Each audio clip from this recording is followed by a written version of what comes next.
وہ عورتیں جو حیض کی حالت میں ہوتی ہیں یا نفاس کی حالت میں ہوتی ہیں بہت بے چین ہوتی ہیں، خاص طور سے اگر عید کے موقع سے یا آخری عشرے میں جو ہے اگر کسی عورت کو حیض آ جائے تو بہت پریشان ہوتی ہیں۔ اب تو میرا شب قدر چلا گیا، نماز چلی گئی، عبادت چلی گئی، ذکر و اذکار چلا گیا اور جو ہے روزہ چلا گیا، بہت پریشان ہوتی۔ میں ان عورتوں کے سامنے جو ہے کچھ چیزیں رکھنا چاہتا ہوں، آپ کو پریشان ہونے کی ضرورت نہیں ہے۔ وہ عورتیں جو حیض کی حالت میں ہیں، یہ نفاس کی حالت میں ہیں، یہ اللہ کی طرف سے اللہ تعالیٰ نے آپ کے اوپر جو ہے مسلط کیا ہے، اس پر صبر کریں۔ اللہ نے آپ کے حق میں جو بہتر سمجھا وہ آپ کے لیے جو ہے جاری کیا ہے، آپ کو اس میں پریشان ہونے کی ضرورت نہیں۔ ساتھ ساتھ آپ کو یہ بتاؤں کہ حیض اور نفاس میں روزہ اور نماز جو ہے منع ہے، روزہ اور نماز منع ہے۔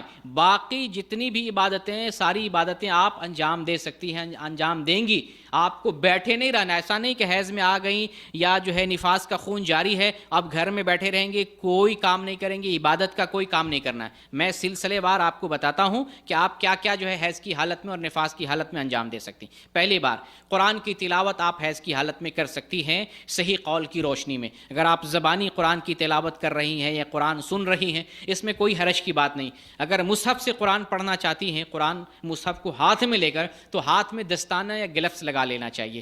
لیکن بہتر یہ ہے کہ آپ موبائل سے، لیپ ٹاپ سے، کمپیوٹر سے یا آئی پیڈ سے، اس طرح کی چیزوں سے، الیکٹرانک چیزوں سے اگر قرآن پڑھتی ہے تو الحمدللہ مصحف چھونے کی ضرورت نہیں پیش آئے گی۔ الیکٹرانک چیزوں سے اگر پڑھیں تو بہتر ہے، جب آپ پاک ہو جائیں گے تو آپ مصحف لے کے ہاتھ میں قرآن پڑھیں۔ بہرکہ اب زبانی پڑھنے میں کوئی مسئلہ نہیں، قرآن یہ ذکر ہے۔ ایک عورت جیسے ذکر کرتی ہے، تسبیح پڑھتی ہے، ویسے ہی قرآن کی تلاوت یہ ذکر ہے، قرآن کی تلاوت بھی کر سکتی ہے۔ بعض علماء نے کہا ہے کہ حیض کی حالت میں تلاوت نہیں کر سکتی ہے، لیکن ایسی کوئی ٹھوس اور صحیح دلیل نہیں ہے۔ اس وجہ سے حیض والی عورت بھی، نفاس والی عورت بھی اس حالت میں قرآن کی تلاوت کر سکتی ہے۔ دوسری چیز یہ ہے کہ ہر قسم کا آپ ذکر کر سکتی ہیں اس حالت میں، ماہواری کی حالت میں، نفاس کی حالت میں ہر قسم کا ذکر کر سکتی ہیں، کسی بھی قسم کا، جیسے صبح کا ذکر ہے، شام کا ذکر ہے، سونے کا ذکر ہے، اٹھنے کا ذکر ہے، اور جو ہے حمام میں جانے، نکلنے، کھانے پینے، اور جو ہے اس طرح کے جو اذکار ہیں، تمام اذکار حیض اور نفاس کی حالت میں عورت جو ہے انجام دے سکتی، اس میں کوئی حرج کی بات نہیں۔ یہ دوسری چیز۔ تیسری چیز یہ ہے کہ آپ دعا کا اہتمام کریں، دعا بھی تو عبادت ہے نا۔ تو اگر آپ کو جو ہے ماہواری آنے لگی یا نفاس کا خون جاری ہو گیا، بچہ پیدا ہوا ہے، تو آپ ایسا نہیں کہ دعا نہیں کریں گے، آپ دعائیں کریں۔ الحمدللہ اللہ تعالیٰ نے آپ کو موقع دیا ہے اور رمضان کے دن سے گزر رہی ہیں، بہتر ایام ہیں، آپ دعا کریں، دعا کا اہتمام کریں، اللہ تعالیٰ سے مانگیں، جو ضرورت ہے، جو حاجت ہے اللہ تعالیٰ کے سامنے بیان کریں۔ چوتھی چیز ہے استغفار کرنا۔ چوتھی چیز استغفار کرنا، دعا کرنا، اپنی جگہ پہ استغفار کرنا۔ نبی صلی اللہ علیہ وسلم دن میں 100 دفعہ استغفار کرتے تھے، آپ بھی استغفار کر سکتی ہیں۔ ناپاکی کی حالت میں استغفار کر سکتی ہیں، اس کے لیے وضو ضروری نہیں، اس کے لیے غسل ضروری نہیں، اس کے لیے پاکی ضروری نہیں، ہر حالت میں آپ جو ہے استغفار کر سکتی ہیں۔ اس لیے استغفار کو جو ہے اپنا حصہ بنائیں اور استغفار کرتے رہیں۔ اسی طریقے سے ناپاکی کی حالت میں توبہ کر سکتی ہیں۔ توبہ استغفار میں تھوڑا سا فرق ہے، ایک توبہ خاص ہوتا ہے جو کسی خاص برائی سے اللہ تعالیٰ سے ہم توبہ کرتے ہیں، جیسے مان لیجئے حرام چیز کھا لیے تھے، اللہ تعالیٰ سے توبہ کرتے ہیں، اللہ فلاں چیز ہم نے حرام چیز استعمال کر لی تھی، کھا لی تھی، اس چیز سے میں سچے دل سے توبہ کرتا ہوں۔ یہ آپ ناپاکی کی حالت میں بھی توبہ کر سکتے ہیں، بار بار توبہ کریں، اللہ تعالیٰ توبہ قبول کرنے والا ہے۔ توبہ سے اللہ گناہ معاف کرتا ہے، درجات بلند کرتا ہے، اللہ تعالیٰ اپنے پیارے بندوں میں سے اور منتخب بندوں میں سے بناتا ہے، تو توبہ کرنا چاہیے۔ اور اسی طریقے سے ناپاکی کی حالت میں عورتیں صدقہ و خیرات انجام دے سکتی ہیں، کر سکتی ہیں۔ صدقہ و خیرات صرف مردوں ہی کے حصے میں نہیں ہے، عورتوں کا بھی یہ کام ہے، عورتیں بھی صدقہ کریں۔ نبی کریم صلی اللہ علیہ وسلم جب جہنم میں عورتوں کی زیادہ تعداد دیکھے تو آپ نے کیا فرمایا؟ عورتوں کو فرمایا کہ تم لوگ صدقہ کرو، کیونکہ میں نے تمہاری زیادہ تعداد جہنم میں دیکھی ہے، تم لوگ صدقہ کرو۔ خصوصیت کے ساتھ عورتوں کو نبی صلی اللہ علیہ وسلم نے صدقہ کرنے کا حکم دیا ہے، لہٰذا عورتوں کو صدقہ کرنا چاہیے۔ اور الحمدللہ شوہر کے پیسوں سے بیوی جو ہے معمولی صدقہ کر سکتی ہے، بنا بتائے بھی، لے کر بھی، یا شوہر نے پیسہ دیا کچھ خرچ کے لیے، ضرورت کے لیے، اس پیسے سے عورت اپنی مرضی سے صدقہ کر سکتی ہے۔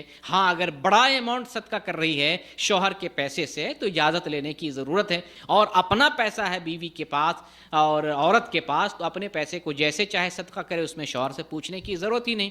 اور بہتر یہ ہے کہ عام طور سے عورتوں کے پاس پیسہ نہیں ہے تو عورت ایک جو ہے ایک جو پیسہ رکھنے والا کوئی خزانہ رکھے، تھوڑا تھوڑا پیسہ جو شوہر سے ملے، باپ سے ملے، بھائی سے ملے، میکے والوں سے ملے، سسرال میں ملے، جو چیز ملے، کچھ نہ نہ کچھ اسٹور کرتی رہے تاکہ جب ضرورت پڑے، کوئی سائل آئے، کوئی فقیر آئے، کوئی محتاج آئے، وہ بھی صدقہ کر سکے، جب رمضان آئے وہ بھی صدقہ کر سکے، یا جب اپنے زیورات کی زکوٰۃ دینی ہو تو اس پیسے سے اپنے زیورات کی زکوٰۃ دے سکے، شوہر کا محتاج نہ ہو۔ تو عورتوں کو کے پاس ایسا ایک خزانہ ہونا چاہیے جو سال بھر اس میں پیسہ جمع کرے اور اس پیسے سے اپنی مرضی کے مطابق صدقہ و خیرات کرے، اس میں شوہر سے پوچھنے کی ضرورت نہیں، کیونکہ وہ اس کا اپنا نجی پیسہ ہے۔ تو عورتوں کو خصوصیت کے ساتھ جو ہے صدقہ کرنا چاہیے، عورتوں کو افطار کرانا چاہیے، اگر اللہ تعالیٰ نے پیسہ دیا ہے افطار کرانا چاہیے، یا شوہر سے پیسہ مانگ کر کچھ پیسہ دیجئے، میں اپنے طرف سے جو ہے افطار کرانا چاہتی ہوں، تو شوہر سے مانگ کر، گھر والوں سے مانگ کر، اپنے والدین سے مانگ کر، یا اپنے پاس پیسہ ہو